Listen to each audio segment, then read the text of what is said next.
Greetings, board members, Delbert Berg, Carla Berg, Gail Strack, Deb Sandberg, and Rob Hopper. I would like to introduce myself to you. My name is Robin Fox, and I was honored to be asked to come and speak with you all. And of course, I am very disappointed that I'm not there in person, but I wanted to make every effort to offer a little bit of information about myself and introduce myself to you all.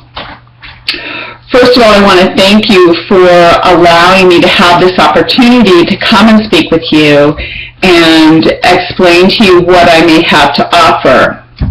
I have been a long-time supporter of gardening, and I'm a firm believer that gardening offers many, many benefits for physical and mental health. As you can see, these are the fruits of my recent garden harvest, and so I am a continued avid gardener myself. I'm very interested in also learning more about each of you and the projects you are considering on embarking at this time.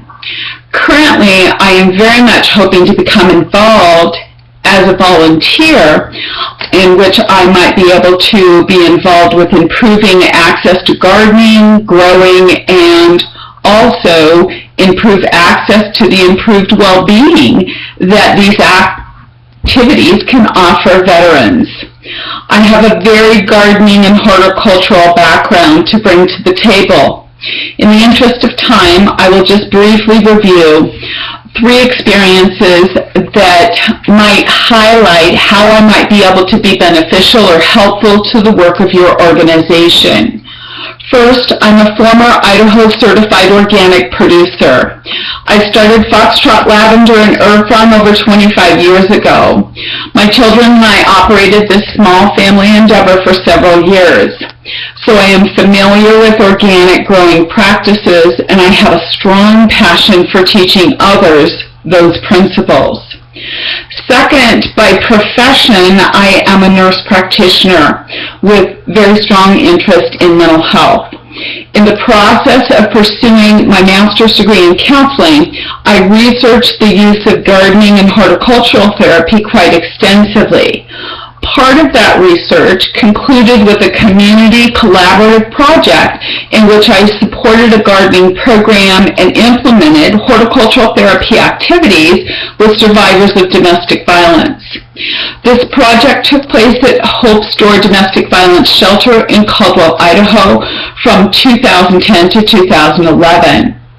The purpose of the study itself was to evaluate whether gardening could potentially improve executive functioning in women who were survivors of trauma. Executive functioning is basically an umbrella term that's used to describe an individual's control of cognitive processes, things like working memory, reasoning, their task completion, task flexibility, problem solving, and as well as planning. The research I conducted involved evaluation of the participants' executive functioning scores before and after participation in the gardening activities.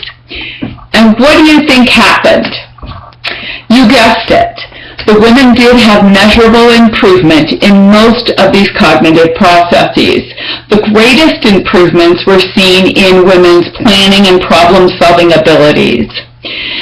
This finding does have great significance in light of the challenges that trauma survivors and those suffering PTSD endure. So this experience has led me to believe that many others could have improvements in their functioning as well, including veterans who are often survivors of trauma, the homeless, who are also often traumatized repeatedly, autistic populations, and even those with other mental health struggles. Thirdly, my father is one of the few remaining World War II veterans. He will be 94 years old next month. In fact, he was one of the elderly vets last month that you may have seen on the news coming back from Washington, D.C. to visit their memorials. He was chosen to be part of the Idaho Honor Flight, if you are familiar with that program.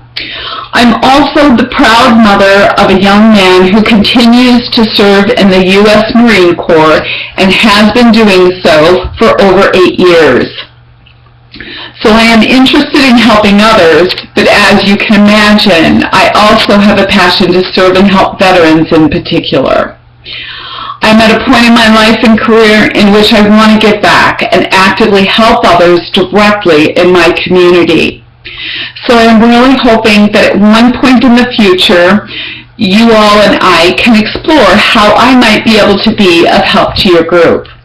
Again, I apologize for not being there in person today. However, I actually will look forward to meeting you all in person one day really soon.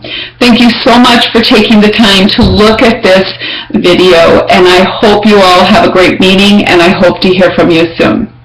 Thanks. Bye-bye.